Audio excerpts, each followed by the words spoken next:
Oh, welcome to another edition of It's All About the Dogs. I'm your host, George Quinlan, and today we have a couple of special guests. This is Astro. Astro, what makes Astro very unique is not that it's just a Bouvier de Flanders with a tail, but most of you who watch the show know Merlin. This is Merlin's nephew. Look at that. Doesn't he look just like Merlin? Believe it or not, that 90-pound beast that walks around the studio started off like this one day and came to me about this size as well. Today we're going to talk about socialization. Socialization isn't just allowing puppies to play with other puppies. Socialization is conditioning the puppy to get used to its environment, get used to elements, people being around without necessarily paying attention to them or fussing over them or jumping on them or being frightened of them. So today we're going to have a little bit of help with Michelle. Thanks for joining me. I appreciate this. You're always behind the scenes, so it's fun having you up front. This is definitely fun. And this is Piper. Hey, Piper, you want to wave to everybody? Good job. Thanks. I'm going to put the little bugger down because he wants to go explore, as puppies do, and he'll come back in a second when we're ready. And all I'll do is give him a call and see if he wants to join me. If he keeps going to the door, then I'm going to assume he's going to go party, and I'll scream for John. Okay, sounds good. There we go. So we're going to start the show off with introducing the puppy to two different elements here. And one of them is a baby. She's not really a baby. She's got, what, to be 18 by now, isn't she? She's going to be 2 next month. 2 years old. But she scares me. She's so smart. I know. And Me too. And we're going to also introduce Astro to furniture and show everybody how to reward or not reward if we don't want a puppy jumping. We talk about biting the furniture. Who, babies or the dogs? That was perfect, That Piper. was great. Thanks. The timing was great. And the type of furniture, and why or why not you want to have a dog on furniture. Because one of the things that I want to address here, Michelle, is what we don't want the puppy to do later, we don't let it do now. And I always tell my students that whatever you don't want the puppy to do at 2 years of age, you don't reward at the moment. So if I let this puppy right now jump up on the furniture to go play with that child, or pet the puppy for doing what it's doing right now just because I have food in my hand, then he's going to always try harder and harder and harder. I purposely have food in my hand, and the puppy's not going to get it until he stops jumping. He's going to go investigate. I can call him. He's up on the thing saying hi to Piper. He gets no attention, comes back, sits, gets the cookie. I want to make that clear. Do you understand? Mm-hmm. I purposely held the food in my hand, but I didn't talk to the dog to encourage him to jump. The food is there because this is natural. A child like Piper might be eating a cracker. I don't want the puppy to think he can go over and just take the cracker out of the baby's hand. And so we teach it by doing this. By me holding the food and the puppy seeks attention, doesn't get the attention until he backs off. And the way I teach this, Michelle, is I start with 1 second, 3-second pause, and then a 5-second pause. Do you understand what I mean by that when I say pause? I want the puppy to back away by itself. So we'll start right now and give you an example. Okay, so pup really, really wants his cookie. I wait. 1 second pause, gets the cookie. Good. So he gets the reward at that point when he does the behavior that's acceptable. Climbs up my lap. I put the food down low, keep his feet on the ground. Okay? My hand is there again. Puppy starts nudging. He's going to pause. And when he pauses for 3 seconds, good. Gets the cookie. Nice. That might have been a short 3 seconds, but you see my point? Absolutely. And what we're trying to do is folks, what we're trying to do is teach the puppy self-control. you can't force a puppy to do things, but you can condition them to do whatever you want. That was so good, you had it twice. And so we're going to wait this time for 5 seconds. And I'll make sure it's me and not the child. Good job. And what I got that time was eye contact. So what I'm doing is condition the puppy. If you want the cookie, don't look at the hand, look me in the eye. Okay. Now, one of the old techniques that work really, really well to this day, I use it sometimes and sometimes I don't, I teach the word off. So if I want to teach the word off, I start all over again. I say off. Puppy backs away. I introduce the word off. Okay. Or I could transfer the word off to his name. And if I do this, good job. Good, Astro. Nice. Good boy. So as you see, I'm getting more and more eye contact from this puppy. And so what I'm doing is, even though the baby is there, she doesn't want to play with the puppy, which is fine. And if she did, we'll look into how we're going to do that, if she wanted to pet the puppy. But you understand what I'm doing is I'm getting the dog, it's called engagement. I'm keeping the puppy focused on me, but I'm not bribing him. Okay. I'm just doing what's natural, and I'm teaching, and I could teach Piper this if she was, when she's ready. Today she doesn't want to do the same thing by holding the cookie there and teaching the puppy, don't take it out of your hand, just sit back and wait, and then she can give the puppy the cookie. Okay. But in the beginning, you're going to help her and the puppy. So what I'm going to do is, trying to figure out, we're going to have to switch cameras. I'm going to go sit next to the couch with you, okay? Okay. And, hey, Piper. That's a great name for a puppy. I know, right? We'll call you, you know one thing that's cool about this dog's name, don't you? What's that? You know, you might be too young. Astro? You know Astro? And you know the Jetsons? Oh, the Jetsons, I of love you, course. Rog. Yes. So one of my goals is to teach this puppy to say, I love you, Rog. So if I want this little beast to be petted by Piper, what I'm going to do is I'm going to hold him so we feel safe, so he's not going to fall. Okay. I've got a nice grip under his chest, hand under his belly. I'm going to put my finger through the collar. And you're going to do, we can get this on the camera, you're going to put your hand on the puppy's back and bring Piper over and pet between your fingers. Okay. So put your hand right like this. There you go. You want to pet the puppy? Pat like this, right Go near ahead. mommy's fingers. Pat. It's okay. And I'm going to look the other way so Piper doesn't get nervous of me, because I'm pretty scary. Pat right by mommy's fingers. So I'm teaching the child to pet gently, and by petting through the fingers, the children can't grab the puppy accidentally. Okay? Good job. She was petting me too. Thank you, Piper. Thank so, you. Does that help you understand that when the time comes for you to get a puppy, Yes. you can condition the puppy for what you want simply by rewarding the behaviors that you're looking for and don't constantly reinforce. It's hard, isn't it? Because one of the things when the puppy put his feet up there was the natural instinct to reach over and touch. Yes. So what do you think we're teaching the puppy? If the puppy comes over and jumps up and puts their feet up in your lap, and the average person pets them and then bends down and talks to them, what did we just reward? We rewarded jumping up onto. They're making them think that it's okay to do that. Well, they're reinforcing a natural behavior. Right. Animals identify by smelling breath. And when I first met Astro, I picked him up, held on to him, let him smell my breath, and I told John he'll be my friend for life now. Ah. But if you have bad breath, he might not be. So the point with this whole thing is puppy comes up, natural desire to greet, and if we reach down and pet them and talk to them and they lick our face, I'm sorry.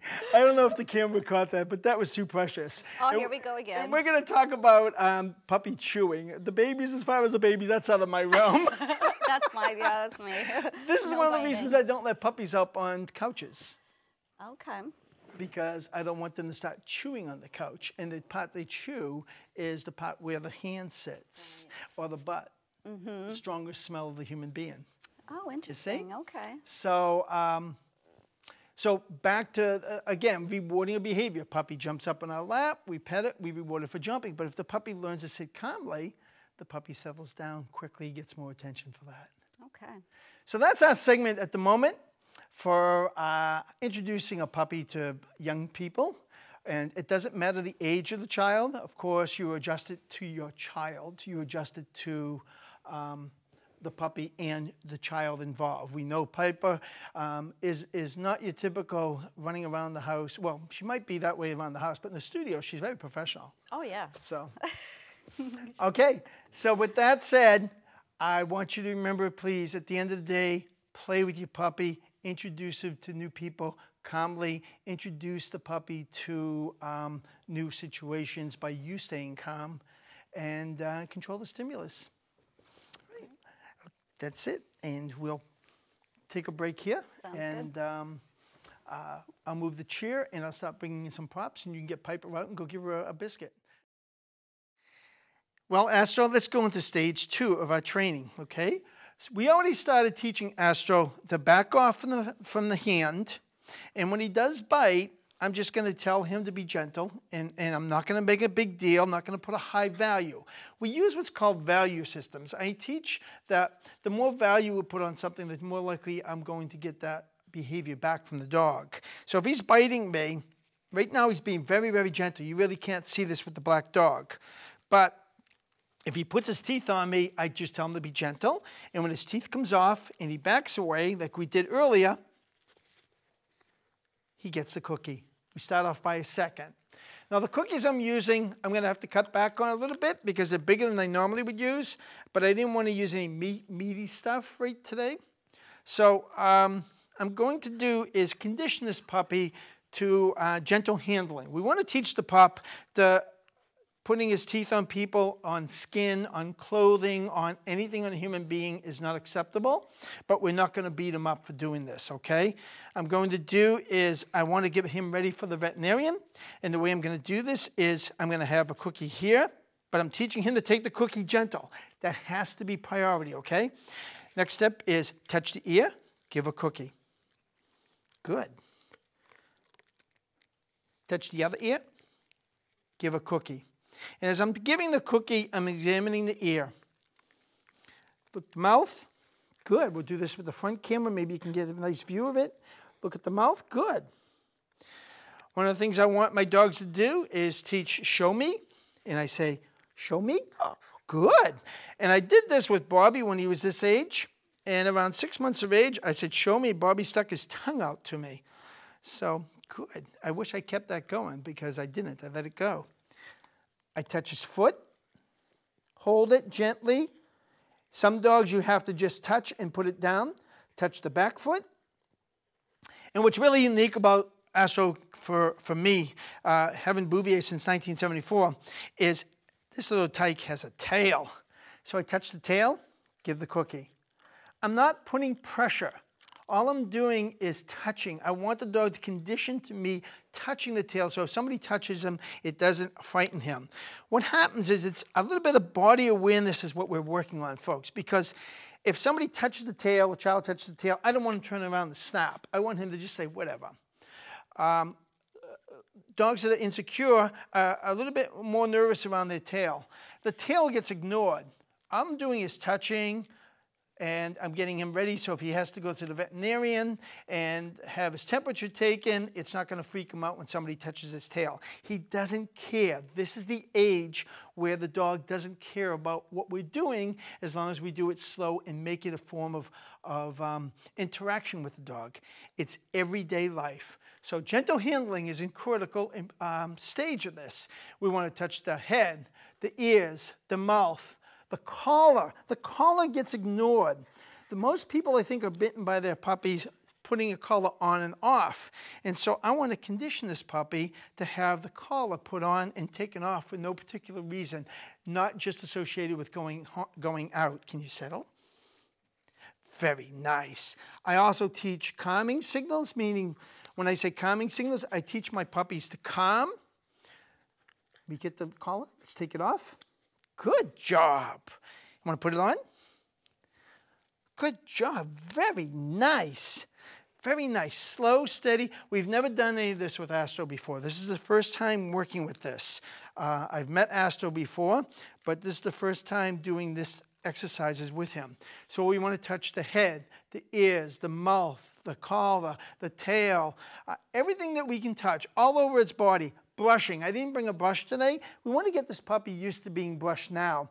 Now, we talk about we don't like dominant rollover, but if I'm petting the puppy, I want to scratch its belly. You see, I know Astro's lineage, and he's not going to want to roll over on his back really easy, but we can encourage it.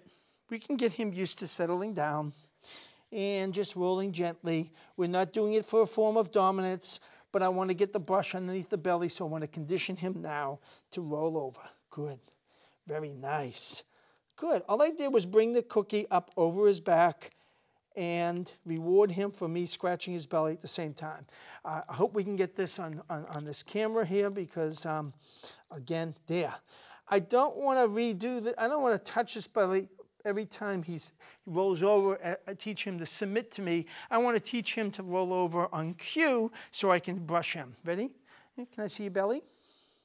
Put the cookie over his nose. Bring the nose back. I've got the dog on his back. And I now can scratch his belly. I can groom him. I got to keep the male parts clean. And this is the easiest way to do it. There's no excuse for fighting with your puppy. Just take your time and learn how to enjoy the touch and make it a part of everyday life. We call it functional dog training. Folks, at the end of the day, we want to take some time and teach this pup what we want instead of fighting with them.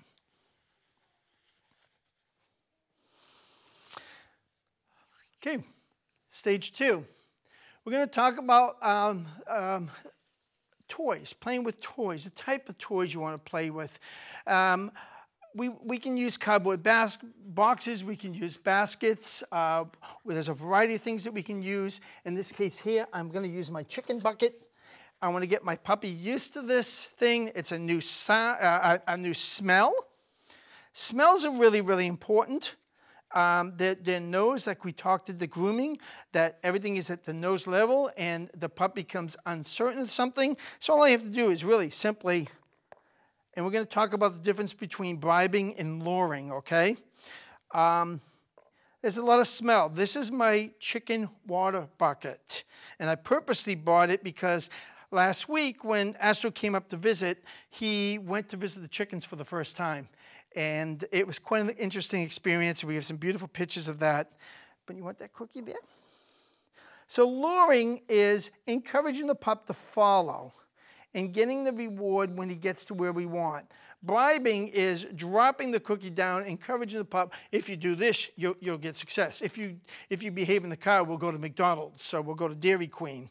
So the idea is, in time, I will drop it, but I want to lure him to where I want him to be first, and then I can drop it into the bucket instead of dropping in the bucket and say, okay, fend for yourself. I could do that, but at this age, I want it to be about working with me. I want it to be about a team thing. I want my dog to be interested in everything that I'm doing in life. So when we start adding more and more distractions, we can easily accomplish the new things and teach him new challenges. Teaching a puppy to lift his foot up on something, good. Good job. I can teach place. I use a bucket for touchpad or a place pad simply because it's elevated and the dog has to make very conscious effort to put his foot on it instead of using something like a carpet. Once I do this, I can transfer this very gently. Good boy, very nice. And what I can do then is start teaching the puppy to move its back end and keeping its body on there and becoming body aware of his back end.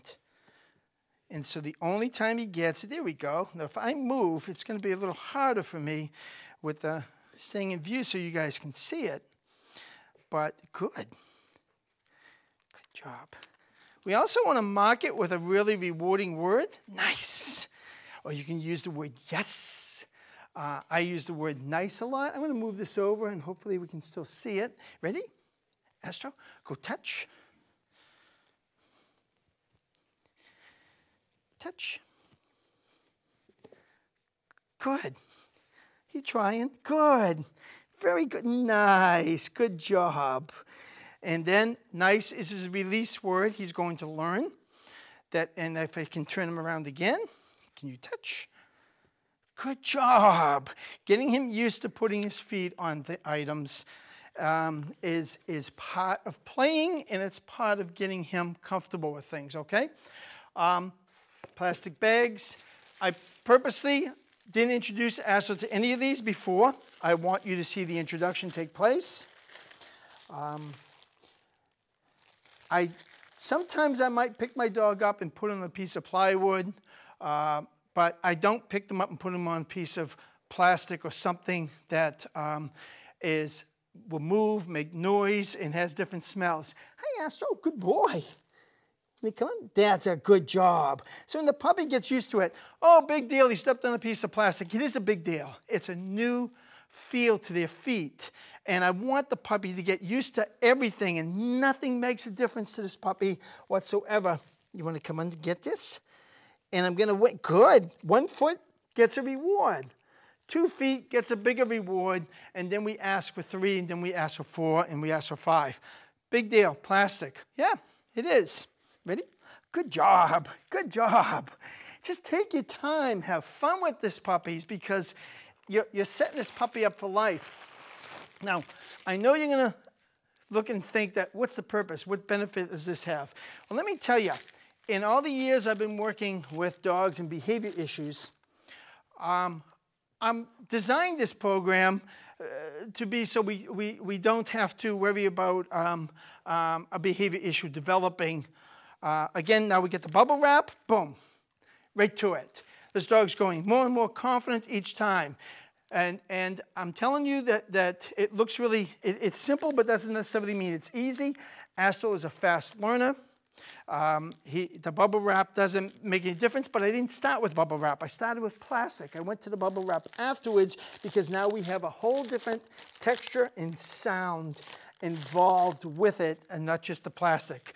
But if I make a big deal out of the plastic, I'm going to be making a big deal out of everything. Good. After a while, here's a downside. The downside of teaching a puppy this much confidence is they want to get underneath you all the time and say, what are you doing? What are you doing? What are you doing? What are you doing? And believe me, I live with that. So, okay, I'm going to move this. Astro is going to be spending a lot of time on a boat. So we need to get him used to different type of material. So, and he's watching me, as you may and may not see. But I'm leaving him alone. I'm not making a big issue out of anything. If he wants to play with me, he wants to find out what we're doing, he wants to learn, he'll come over when he's ready. I can't force a dog to come over when it's ready. Sorry, very seldom. I haven't worked on the floor in so long, I forgot which camera I'm supposed to be looking at, so I apologize. Ready? You want that?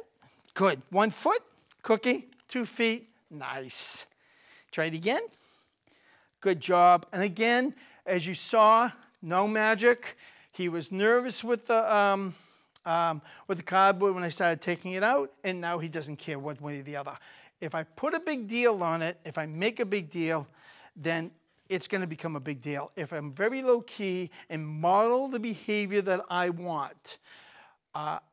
For some of you who've met me outside, I'm a pretty excitable individual. I can get pretty loud and I get pretty crazy. But when I'm working with a puppy, you got to be calm. Have to be, as a matter of fact, about your tone of voice and everything that you do, so the dog learns to listen to you under new conditions, and not have to take out the pom-poms and work hard to get the dog to do anything. The other thing is I want my puppy to get used to loud voices, and we'll talk about that on the last part about sound. Okay, so we did plastic, we did bubble wrap, we did cardboard. I might open the cardboard up. It's not going to stay up right now. Hey, Astro, how you doing? And again, we've done this with little tunnels. And if you've seen the shows in the past, you've seen how I've done it with a shovel. A little tunnel, a kitty tunnel. And you probably can't see this, but he's laying down. There you go. He's got his foot inside. He's got 2 feet inside. I can now toss the cookie in, because now it's not a bribe. It's encouraging. Understand the difference. I'm luring him to teach him what I want. I'm luring him in to work with me. And once he works with me, oh, that's cool. Nothing is going to be a shock because we're working together as a team. You are a team. Don't expect your dog to learn everything on its own and just do it just because, okay? I can't stress this enough to you folks that don't make life harder for you and your dog than you need to. Okay, I'm going to shove this off to the side. I'm going to now bring in some plywood. This is paneling, so it's a whole different texture than a hunk of plywood. Now, I could put the puppy on it, boom, but we don't have to. Paneling is different than having a hunk of plywood because it's slicker.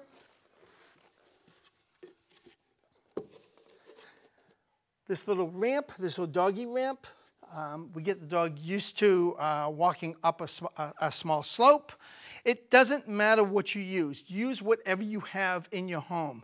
Don't go out and buy things. I use wire spool. I use anything that I can pick up in my shed or out hanging around my yard. You want this? Come here. Come see me. Come see me. A little play ball, run off, and I let him go. He will come to me when he's ready to move on to the next stage. Good job. Nice. He'll come to me when he's ready to move into the next stage.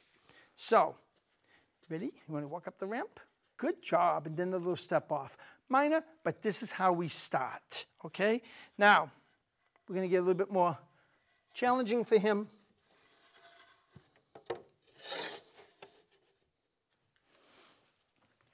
And when he's ready, he'll come back and we'll try the next step. Good.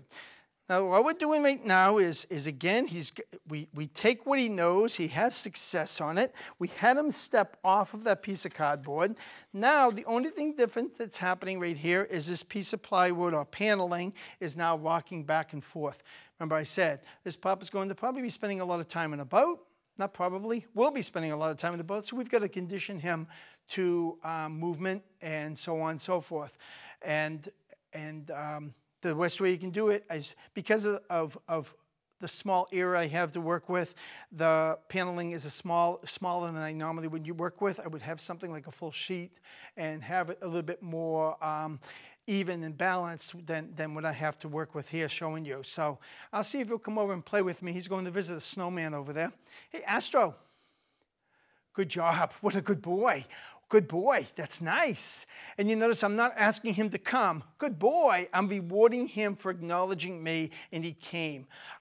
If I said to him, Fido, come, he may or may not come. Now I put myself in a position of him not responding to a cue. So all I did was reward him for acknowledging me, and he came running up to me and was more than happy to do this. Okay. So we talked about play, we talked about touch, we talked about surfaces. Have fun with this, okay? The last section is sounds. I should have spoke about this to Steve earlier and would have created some sound effects. I know he's, move this out of the way. Come here, buddy bud. Sounds. Again, we want to model what we're looking for. I mean, we want to model the behavior from our dog. And so when a sound happens, it's tough. He's over there trying to visit, and I can't make this pop. Good boy. Yay, good boy. And then we only reward when he's after the recovery, okay? It's not how he responds by running off or something like that I'm looking for. It's how fast does he recover? You know what? We need to have Piper in here because I can't break these bubble wraps. It takes a child to break bubble wrap, not an adult, apparently. Good job. He's wagging his tail. I wish, here he comes, here he comes. Maybe you can see him now. And there he goes. And again, what we're seeing here is important information. What he's doing is approaching and leaving. If I restrict him from leaving, he's in a safe environment. If I restrict him from leaving, I could create a little stress, put him over a stress level. A little stress is good for a puppy. It's good for all of us. It makes us stronger and move on to the next stage. But you want to. But if you stop the dog from running away or from escaping, then you can run into a problem where you can put the dog over the stress level, okay? The other thing is when I do use a leash, the leash is never used to force him to stay with us. The leash is always used to prevent the dog from leaving and not force him to stay. Right now, we're going to take a little break, and we'll come back, and we'll continue with some more information. But at this moment here, we're going to do a little pause, and just remember, folks, that take the time to play with your puppy and teach while you're training, okay? Thanks so much. We'll see you in a second. Assel's ready. His training is done for the session. He's ready to go and play in the snow and relax a little bit. So I'm going to put him down and let him run off and go play with some cables in the studio and have a good time, and we'll take him out in the snow when we're all done. Folks, they're only with us for a very, very short time. You want to give them the best life you can give them. You start them when they're young. More dogs die from behavior issues than die from parvo and distemper. Make sure your vet has taken care of your dog. Make sure that you're up to date on your shots. Take them places that are safe. Be careful, okay? Be careful with stores where a lot of traffic goes in. Be careful exposing your puppy to dogs you don't know. Always expose this puppy to dogs that you knew only, okay? You came back to say hello, huh? You take them into places where you don't know anything about the people, the dogs that are approaching you. It's like playing Russian roulette with your puppy, and I don't think it's worth it personally.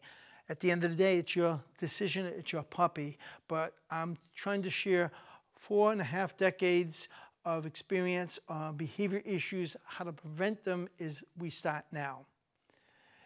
They're with us for such a short time, we want to make sure that we keep them safe. We want to make sure that they know how to fit into our society. We want to socialize them. Socializing doesn't mean running up and playing with every dog they see. Socializing is showing acceptance within their community, walking by other dogs and still choosing to be with you, walking by chicken bones and things that are on the ground and still choosing to be with you. We can teach this, and this is the age that we start. Because folks, really, at the end of the day, it's all about the dogs. Thanks for joining us, and look forward to seeing you again. Bye.